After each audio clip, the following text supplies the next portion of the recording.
Welcome, everyone. Tonight, we're going to hear a talk by Caitlin Marziali, followed by a 10 to 15-minute Q&A.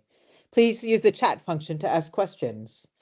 Before we get started, just a brief content note that Caitlin will be talking about colonization and reconciliation in relation to the ban on Indigenous dance in Canada. Caitlin Marziali is a dedicated professional dancer and dance educator with mixed Indigenous and European ancestry.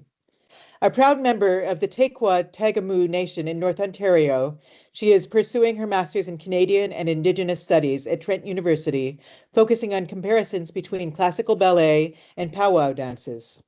Caitlin serves as the Coordinator of Indigenous Relations and is a ballet teacher at Canada's National Ballet School in Toronto, where she is passionate about fostering cultural understanding and inclusivity through dance. Committed to making movement accessible to all, she balances her academic pursuits and teaching with her dance career, bridging cultures with artistry and education. The title of tonight's talk is Dancing Identity, How Ballet and Indigenous Dance Reflect Cultural Narratives. And as mentioned before, there's the opportunity to ask questions at the end. So you can be thinking of those as you're enjoying Caitlin's talk. Thank you, Emily. I am going to take a moment to share my screen, and please forgive me, I am not as tech savvy on the Teams world. So here we go. There it is. Okay, so the first thing I want to say is Wache, hello, my name is Caitlin Marziali, and I am from Toronto, Canada, but I'm currently in Uruguay right now. My husband's family is Uruguayan, and we are here celebrating and seeing family. So I hope you enjoy our conversation today. I have been working on this research now for about 2.5 years, and I'm just in the process of starting to write it down. I do all of the work that was in my bio that Emily so graciously said. I do all of it at the same time. So my master's is definitely going a little bit slower than I would originally intended, but here we are.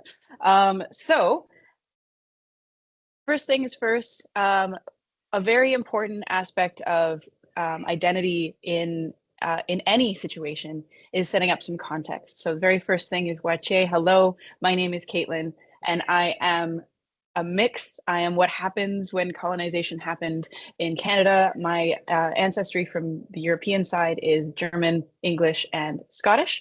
And my Indigenous ancestry is Cree from Taykwa Tagamou Nation.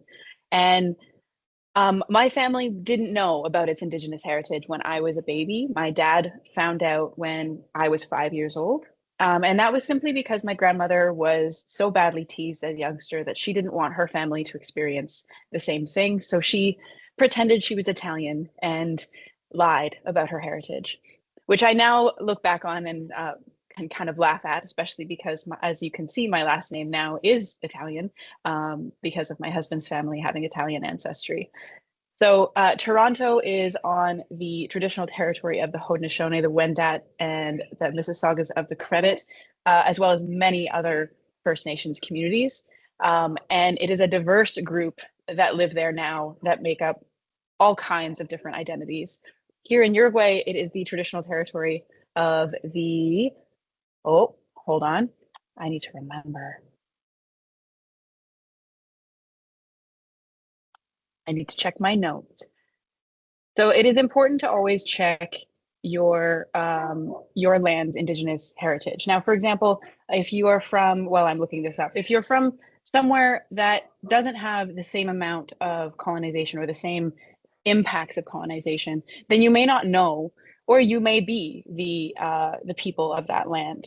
For example, the Gaelic people in Scotland would be the Indigenous people of Scotland, as an example. And the Indigenous peoples here in Uruguay are the Chaura. And so what happened with dance specifically is colonization came over, and dance obviously existed within our cultures, Indigenous cultures and beyond. But when they came over, there was a time where it was actually made illegal. to dance if you were an Indigenous person. It was actually made illegal for more than 2 Indigenous people to be in the same room or the same space together. And that was for a period of about 100 years, from the 1800s to the early 1900s. So it was very, very much pushed underground. And so one of the things that I really want to talk about is how that difference in relation to the Indigenous dances of Canada and ballet, and the way that they were shared, the way that they were elevated or not, or celebrated or not, and how that has impacted some of the histories. So dance, if you are a dancer, you know that dance is a universal language. It doesn't require you to know the language of the person you are looking at. It can inspire emotion. It can bring forward healing processes. There are studies that actually the Canada's National Ballet School has been involved in, specifically looking at dance in dancers with Parkinson's, where you put the music on and you get them to dance with you, and everything changes and they start to be able to move, and the shaking that is so characteristic of the disease tends to stop when they start to dance. So we know that it heals. I'm then going to go. I'm going to go into a little brief history of powwow dance and ballet, and I've actually chosen to change the position and introduce powwow dances first. The reason for that is because in history, often we put the more recognized form or the more elevated, if you will, form ahead of the cultural form. So I chose to switch the order of things. So now I'm going to go into powwow dance first before we talk about ballet. And then we're going to have a little connecting the dots, and we'll talk about some of the challenges, some of the opportunities, and some of the things that I myself am working on in Canada as well. This is a lovely picture of my friend Kelly Marshall. She's amazing. She's a fancy shawl dancer. So looking at powwow dance, first thing is, what is powwow dance? Powwow dance was created actually post-colonization. So Indigenous dances were very specific to each group, each tribe, each community. And we didn't have powwow dance before colonization. But what happened was, and one of the stories I've heard, and there's a few different stories that kind of funnel into it, but essentially there was a traveling show where people were asked to come and dance in the traveling show. One of the stories I've heard was where it was during the time where dance was illegal, and the dancers were asked to dance in their community, and the dancers were then taken on this road show. And if they said no and didn't want to go on the road show, then they were put in prison because their dance forms were illegal. So they were given no choice. Now, what came out of that was taking dances all over the country. And what has happened since then, since the dance ban has been lifted, is communities have reclaimed the powwow and brought it back to us and brought it back to each individual community to celebrate our dances and our culture. So what started as something that was not a positive thing has been reclaimed and brought back into the spaces as a very positive thing. And if you are ever in Canada, or if you're joining us from Canada, go to a powwow. They are what's called intertribal events, which means it doesn't matter where you're from, everyone is welcome. Now, not everyone is welcome to dance all the time. There are some dances that are intertribal, which means you can dance if you are not from that particular dance form. But it also is just an amazing thing to witness. So if you get the chance, please take it. So there are a bunch of different styles. The picture here is of fancy shawl, which is a new form that has come forward. There are many different forms. There is men's and women's traditional. There is men's fancy, which is where women's fancy came from. And then there is a jingle dress dance. There's a grass dance. There's a woodland dance. There's so many different from different tribes. So we're only going to look at a couple of them. I do have some videos to show you if it's something you've never seen, so you'll get a chance to see that. But the fancy shawl specifically is about the movements of a butterfly and that equality, and harmony of moving. So when you're dancing with your fancy shawl, you try to do the same movements on both sides. And it is also a complete freestyle form. So you get your basic step and then you get to play with the music. It's really, really fun. So in my community, we are Cree in Northern Ontario. So we do fancy shawl, we do jingle dress. And there's also some woodland dancers, there's traditional dancers, and there's grass dancers, just as I said, but they all have their own distinct style. So if you, after this talk, if you choose to go on a little YouTube deep dive, you'll find that the Western dances in Canada are slightly different. There's some different intricate footwork. So do take the time to look if you get a chance to. So the dances are connected to story and to oral tradition as well as spirituality. So the dances that you're going to see at a powwow dance are not your medicine dances per se. So a lot of dances, as I mentioned before they became public in the eye of a powwow dance, they were specific to each community, and you could only take part if you were a member of that community. So there are some dances that are very spiritual that are not shared publicly. So obviously I won't be sharing those today, but they are very, very strongly rooted in storytelling, and they share different morals, different pathways. Sometimes they're used as a way to share, like not to go out at night, so that you stay safe. Sometimes they share a way to bring someone back to heal or to connect with your ancestors. So there's lots of different dances that you can find out there. I have a couple examples here. So we'll start with the fancy shawl. We'll also look at a grass dance, and we'll also look at a jingle dress dance. So before we jump into that, I want to talk a little bit about the gendered aspect of these dances. You're going to notice that the fancy shawl and the jingle dress are danced by women, and the grass dance is danced by men. Now, that is shifting slightly, but as I said, powwow was something that was birthed out of a colonizing body. So some of those gender aspects wouldn't have existed necessarily before. Unfortunately, in some cases, we don't actually have the data. We don't know if, for example, grass dance, which is an older dance, we don't know if that one would have been done by both, or if maybe it was specifically for the men. What we do know is that now, traditionally speaking, they are fancy shawl and jingle are danced by women, and grass dance is danced by men, with some shifts that are happening now in the modern age, where people are able to choose the dance that they wish to dance, and two-spirited people are able to dance in any way that pleases them. So let's start with fancy shawl.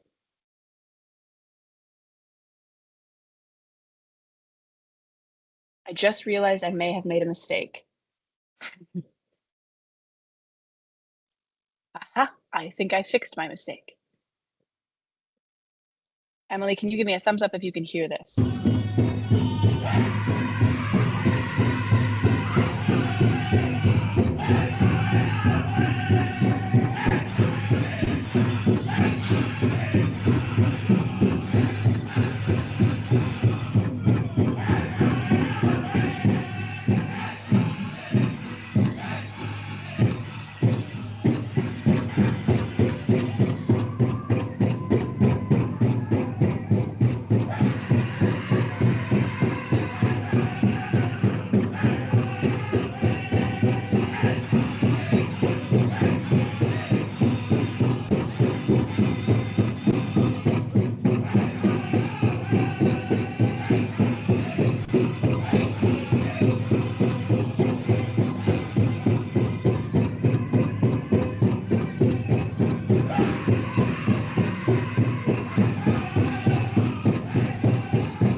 All right.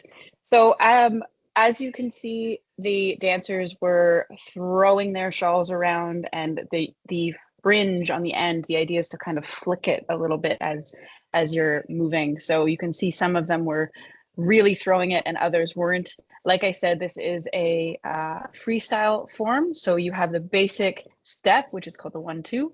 And from there, you're pretty much allowed to do anything. There's a lot of bridging happening right now within powwow and hip hop because they both have a very similar posture, similar bounce. And it's easy to fuse some of those movements together. So fancy shawl, as I said, is a newer form. It came out of fancy dance for men. And it was literally the men got to dance in these beautiful, elaborate costumes and do really fun tricks. And the men's fancy dance was is to really show off. And women wanted a part of it. So they created their own version, if you will. So I'm also going to show you the grass dance. And this one is traditionally the first dance to happen at a powwow. And it's to prepare the space and make sure that it is ready for dancing. Descubre Wix Studio, and a little la ad. plataforma para agencias y grandes empresas. I'll just mute that ad until it's done. All right, here we go. Oh! Iron Swing, song 2. Okay, Northern Tree, song 1.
Amazing.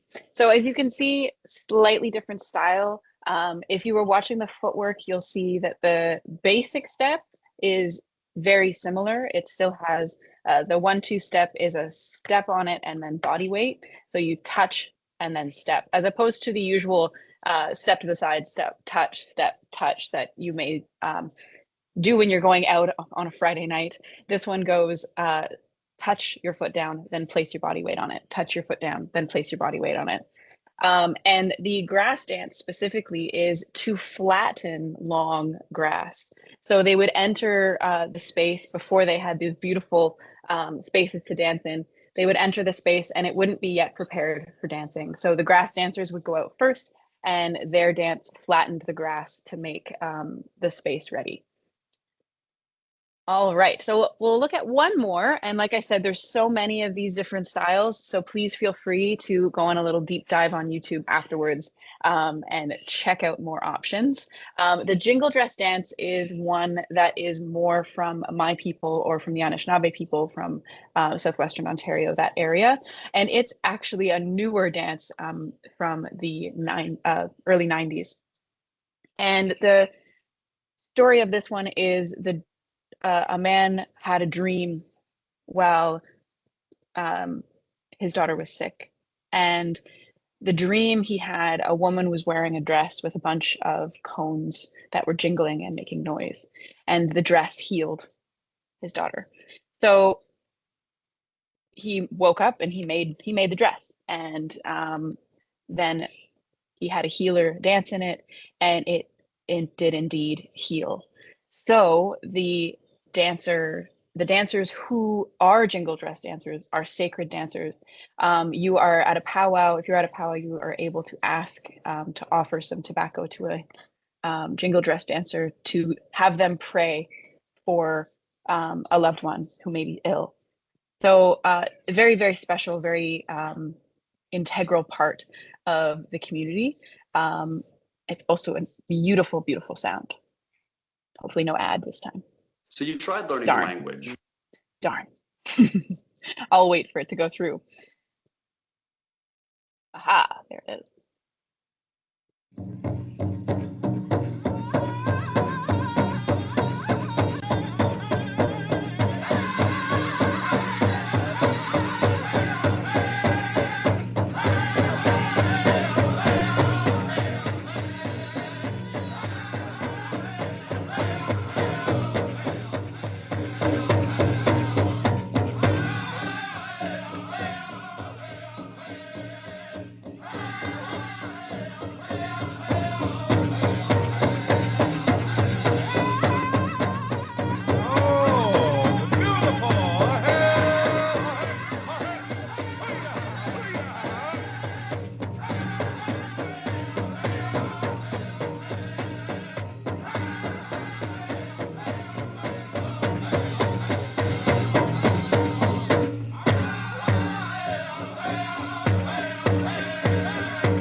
So that one, as you can see, has a very different style of step than the first two. It does still have the step body weight, but we are going specifically one direction. In this, in my community and in this video's community as well, they go clockwise. And so that would be stepping with your left foot first. And that is the tradition of my people and of many people. I know that the Haudenosaunee people, which are in southwestern Ontario, they go the other way. So, and I've heard a couple different reasons for this. Could be one is the direction that the sun, the earth goes around the sun, and the other could be the way the moon goes around the earth. It could also have to do with many other options. But traditionally speaking, my family, we go towards the left. So I'm not going to dive too much into exactly what each dance is, because sadly we don't have hours and hours, but hopefully that gives you a little taste of the different styles that exist and the different regalia that you see.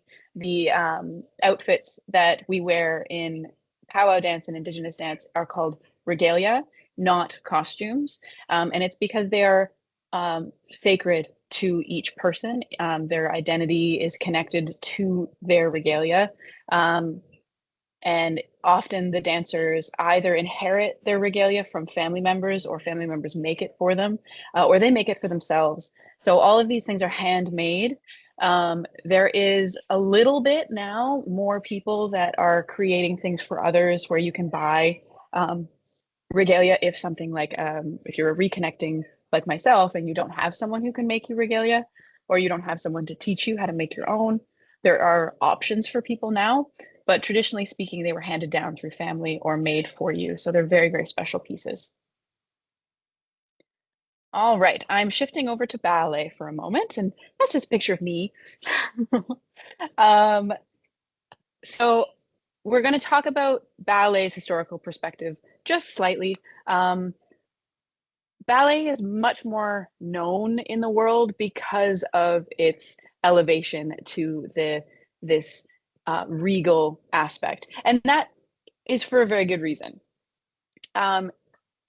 Just in case you don't know, ballet is has its origins in the Italian Renaissance. So it was originated in Italy with the Commedia dell'arte, and it was transferred over to France in the time of Catherine de' Medici. She married to a French king and loved the dancing so much that she brought it over, and then it became popular and evolved from there. In the 1400s, it was codified and written down by King Louis XIV. So that is why ballet terminology is all in French, because it was a French king who was absolutely in love with the style. So he created the ballet school and wrote down the names for all the steps. It has changed and adjusted through time. The traditional form was originally, if you go back to before the French king started dancing it, it was done by slaves or by servants in royal courts. And then it shifted in the time of Louis to being something that the royalty or the aristocracy took part in. But it was always something that was elevated quite high because of its relationship to the French courts and royalty. French royal court culture was very, very popular, and that is how it seeped into other aspects of the world, ended up going over to Russia, and the Russian classical, capital C classical technique is what a lot of people think of when they think of ballet today. So that's the flat tutu, the very slim dancer with the legs going really, really high, and very fancy tricks. At its core, ballet is about classical narratives of mythology, so inspired by Greek mythology or the mythology of the day, different fairy tales, or royal pageantry. So the technique itself was a really big focus on precision and the aesthetic beauty, which shifted through time. So what we now may think of as the aesthetic beauty of ballet was not the aesthetic beauty of ballet in the beginning stages, and it has shifted and waved through time, albeit slowly shifting and waving through time. It is a traditional art form, so oftentimes there are people who want to keep it where it is. And so that is something that has been a bit of a battle in my dance career, but many people's dance careers. So I have just a small example.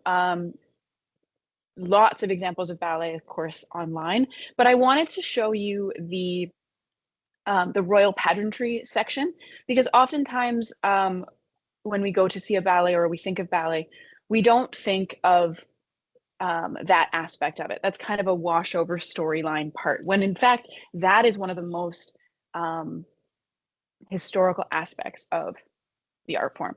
So I have this YouTube link. It is the entire ballet of Swan Lake. I am going to skip through the first hour and 3 minutes just to show you the beginning of Act 2. If you're not familiar with Swan Lake, excuse me, the beginning of Act 2 is a big party, and you're going to see a bunch of different royalty showing up. I don't have a lot of time to dive into the full storyline of Swan Lake, but please feel free again to take time to watch the whole thing on your own or check it out if you haven't. So this is the beginning of Act 2, and I just have to skip ahead. Oh, I don't have to skip ahead. He doesn't understand, I don't think, the difference between... We don't need to hear her talk. This is the American Ballet Theater, and you do get a chance to listen to them talk at the intermission about the ballet itself, so it's a lovely moment. Here we go.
So that is a small taste of the beginning of Act 2 of Swan Lake. And as you can see, it's very royal court. The man in the red at the beginning, he does a gesture where he goes from one side to the other of his head, and that is the ballet mime for king, so going this way, or queen. So as you notice, he did that right before the queen and the prince entered. And then after they entered, you see the court members walking 2 by 2 in a perfect little proscenium line. So, or processional line. And all of that is very indicative of the royal courts. So that is a little taste of what it might have looked like before the skirts got shorter and the technique got more challenging and the invention of point work. All of that came later. All right, now let's look at the two of them. So storytelling is a big aspect of both, but they do it in very different ways. So in powwow dancing, the movement is used as metaphor. It's fluid and shawl, the fluid shawl movements, for example, of the fancy shawl.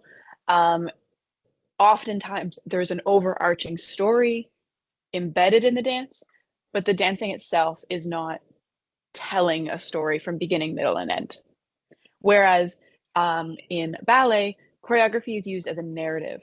So for example, in the small clip that we just saw, you saw people entering the courtroom or the court, entering the court, sorry, and saying hello to each other, and all kinds of lots of oh hello, and oh, here comes the king and the queen.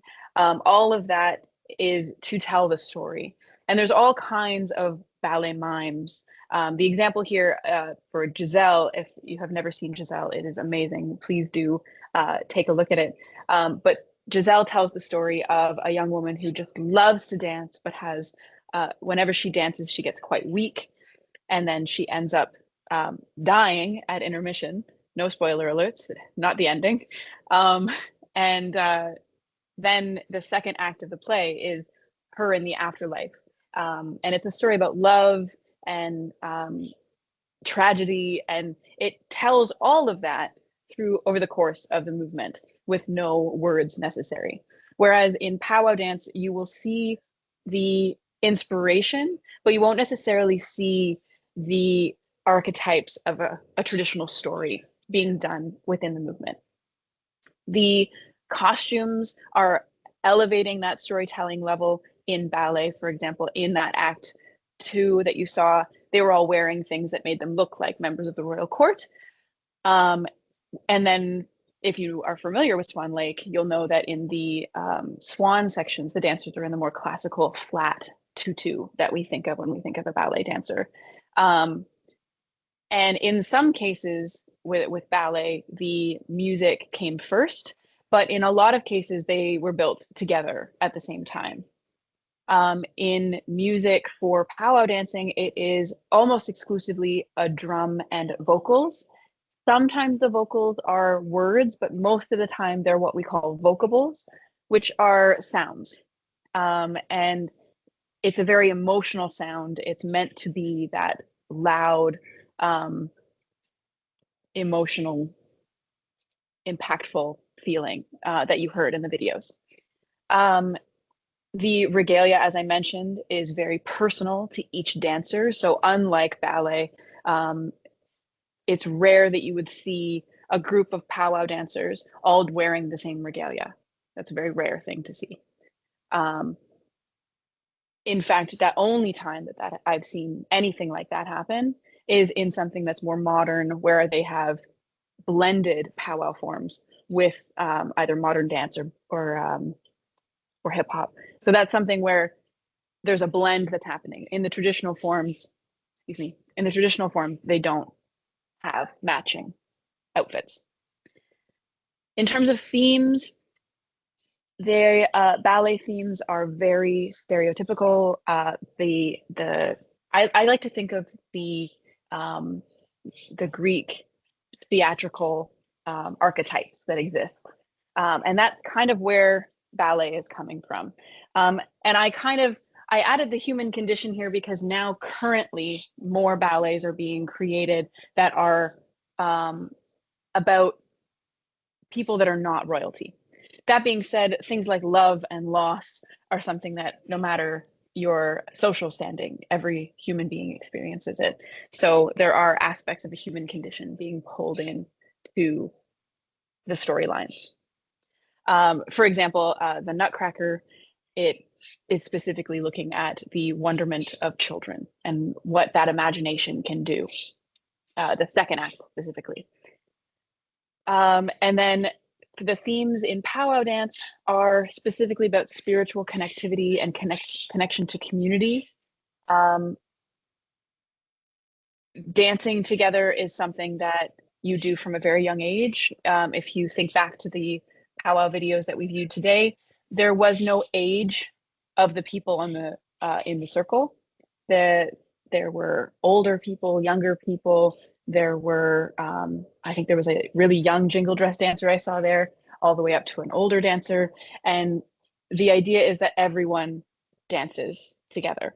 Like everyone is a dancer, which I think is really beautiful and something that, at least in my life prior to my powwow journey, I didn't experience the everybody dances thing, which is such a beautiful, wonderful thing that we can do so much with.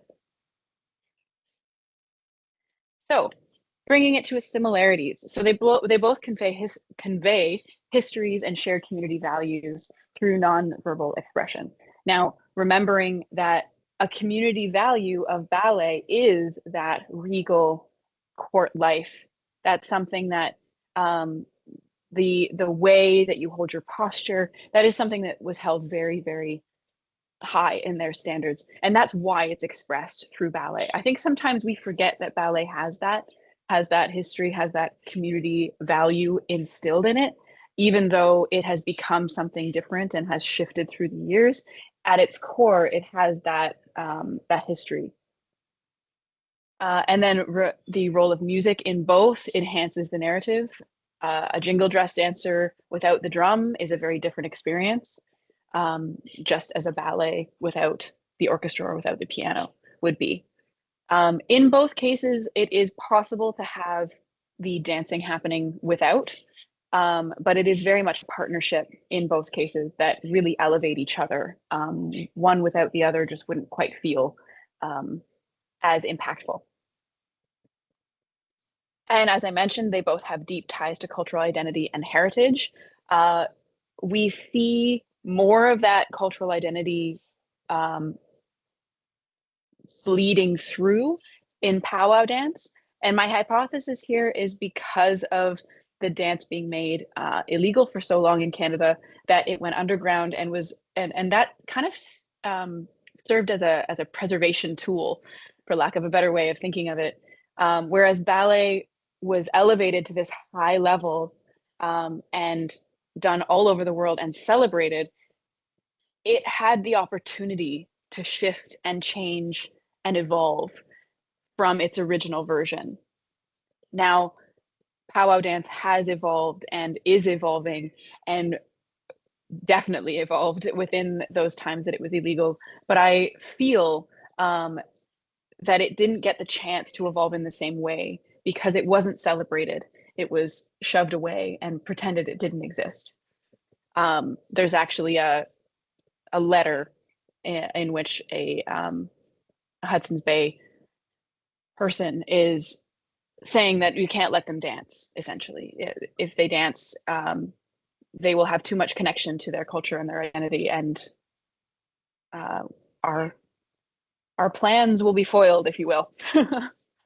So there is a difference in the way we hold on to that cultural identity.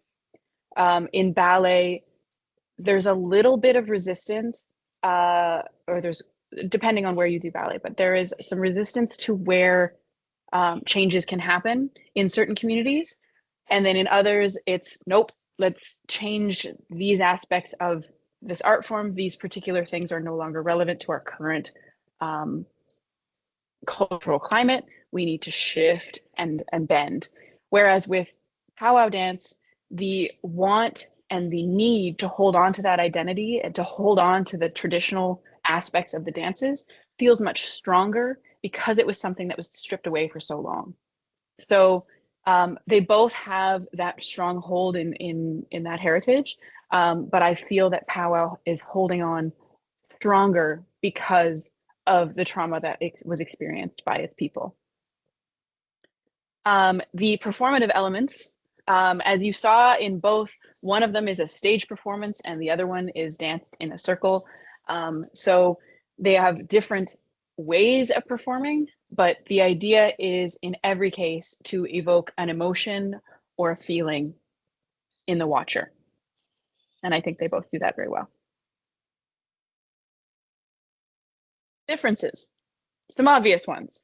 So community dance centered, powwow dance is a community centered and evolves with the oral traditions. So the stories that were told, the dances accompany them. The emphasis is on specific tribal histories. So for example, my family's dances and dances from the west coast of Canada are going to look quite different because they have different histories and different values. And like I said, powwow dance was pushed underground and made illegal for almost 100 years, and that really affected its shift and growth and evolution. Ballet was codified and institutionally preserved, as I mentioned, by King Louis XIV. And the emphasis on in ballet is on universal themes and specific aesthetics. And it is celebrated and was elevated and is still elevated above other dance forms. Ballet dancers are still to this day considered one of the most amazing styles of dance that exist, when there are so many styles of dance, and all of them require quite a bit of technique and skill. But because of ballets being institutionally preserved by royalty, it was able to be elevated above. So the challenge, or the plan, is how can we use ballet as a way to bridge those conversations? So how can ballet in its big institution of that elevated art form include other art forms and start bringing other people into the conversation? So I have wanted to share some examples of cultural collaborations, and I also will share, I believe I will send this. So if you want a copy of this slide presentation, you are welcome to have it. But there are ballet companies incorporating Indigenous elements. For example, the Atlantic Ballet. This is the image here is from the Atlantic Ballet, with danced by Gerald Wolfe as the principal dancer. And this is a collaboration between their choreographer and an Indigenous dancer. So this is an amazing piece. I got to see a piece of it showed in Toronto, and it was just the small clip I saw was amazing. So definitely check it out. It's not viewable online, but there are sections of it and photos that you can check out at the link that's there. There's also Indigenous choreographers who are reimagining traditional forms in contemporary spaces, and Santi Smith and Sandra Laronde are big movers in that community. Feel free to check them out there as well. And then there is shared performances to foster mutual respect and understanding. So the Alberta Ballet, for example, has a community program where for 6 weeks, dancers are coming together to learn both powwow and ballet, which is really, really cool. Moving on to what I do at the National Ballet School specifically in regards to this work. I have a couple different aspects to the work that I do, and I'll go through them really quickly so there's time for questions.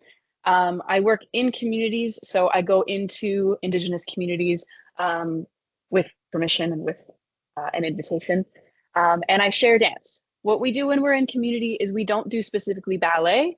I go into that space and we have a conversation first as to what their community might want, and then we often do what's called a community dance class, which is a creative movement, moving the way you want to move class. And then in the studio at the ballet school itself, there's two ways I'm connecting. One, I have created a program called the Discovery Series, which is a short 6-week introductory to ballet for Indigenous youth in Toronto. So they get to come to the ballet school for free and experience a ballet class for 6 weeks, the way that we teach it at the ballet school. I have my teaching certificate from the ballet school, and so I teach there every day.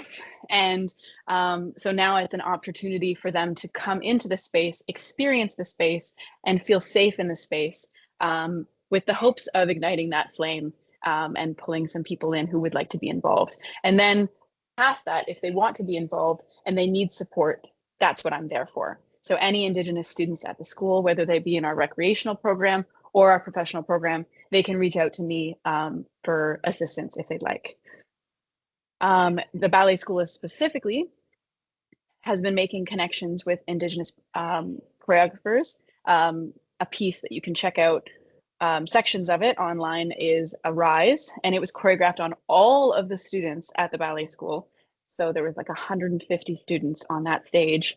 And it's an absolutely beautiful piece of choreography, and that's choreographed by Jara Wolf, who you just saw in the photo before.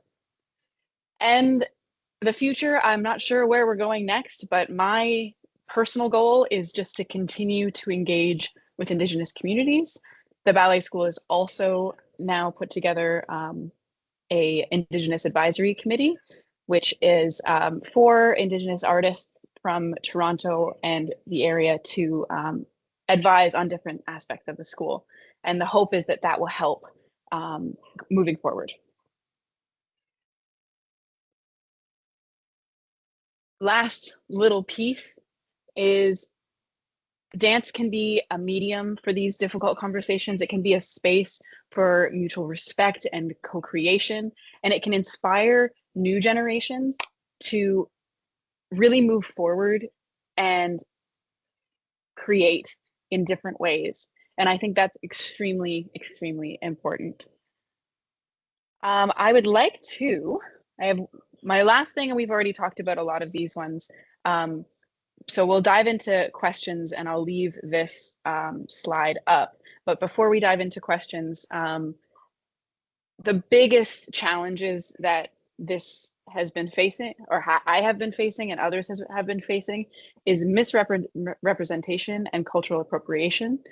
There is a big difference between cultural appropriation and appreciation, and that finding that difference is really, really important. And funding and visibility for Indigenous artists. It's very easy for example, the National Ballet School of Canada to get funding for things because it's a big institution, whereas independent Indigenous artists don't always get that funding or are often lower on the pyramid. So how do we elevate them? There are so many opportunities for creating space for healing, innovating in both styles of dance, and cross-cultural education and dialogue. So all of that is really, really important. Okay, I've talked for, I think, long enough. And there, miigwech. Thank you, everyone. Thank you. That was wonderful. We have time for just a few questions. So I'm just wondering if anybody in the audience has a question, they can put it in the chat. But in the meantime, maybe I'll start out with a question, which I guess so, as you certainly know, in Scotland, there's a long history of Gaelic culture being suppressed and people being prevented from speaking their languages and, you know, singing music and doing dances and so on. And I'm wondering if you see any parallels between what Indigenous people in Canada are doing and what people are doing here to reclaim and reconnect with their culture. Yeah. Oh my gosh. Yeah. Well, firstly, the first thing that comes to mind is I had the pleasure of meeting Emily last year in a trip to Scotland, where we got to visit the peatlands and hear from a Gaelic storyteller. My goodness. And it was in that moment that I had a lot of those aha moments, of those connections. The English colonized Scotland just as they colonized Canada. And it was almost not almost, it was the testing ground, essentially. They tried things out. They were trying to find ways of removing culture from the Gaelic people by removing their language. And they did the same thing in Canada with Indigenous people in residential schools and removing language. For example, my family, we have 4 language keepers and we have 700 members. There's probably a couple more, but there's not a lot of people that hold our language. I can say very few things in my language, and that is simply because it was not allowed to be spoken at school. So that is something that we are fighting now to come back with, which I'm sure Gaelic people of Scotland are doing the very same thing, where they're reconnecting with those language keepers, reconnecting with those stories, and finding ways to bring language forward. For example, like through songs or through stories, or we have actually, my community has put together an app. So there's an app where we can learn our language. It's a bit sparse, but there's words in there that we can learn. And there's also a dictionary that we can learn from now as well. So there's more coming forward as we go. And it's an uphill battle, but I can definitely see that everyone wants to have that connection with their family and with their land. And I think the Gaelic people of Scotland definitely know what that's like to experience that feeling of disconnection and wanting to find that reconnection. Thanks. I see a question is just showing up in the chat. I see the dot, so I'll wait for it. Actually, maybe while I'm waiting for that question, I'll just ask another quick question, which is, what has been the response of the people in the Indigenous communities that you've been working with? Like, have they enjoyed connecting with these other dance forms and things? That's a great question. I get met with a lot of skepticism. We are like, especially when I'm emailing, I do not have a Indigenous sounding name, if you will. And so I often email saying, here, this thing that I would like to do with you. And they're like, why? Why, what's going on? What I find works best and will always work best is face-to-face communication. So I will always reach out and say, can we talk? And then we have a face-to-face either on virtually or in person. And then once I'm in the room, it's fine. Everybody's okay. They see what I'm doing. They see where I'm coming from. It helps because I have Indigenous ancestry. I have that familiar. I've been talking for too long. I have that familiarity with the community and with the customs of a lot of communities. So I understand aspects that maybe others wouldn't. So that is extremely helpful, having me be the person coming forward. But yes, I get met with skepticism and then joy. Great.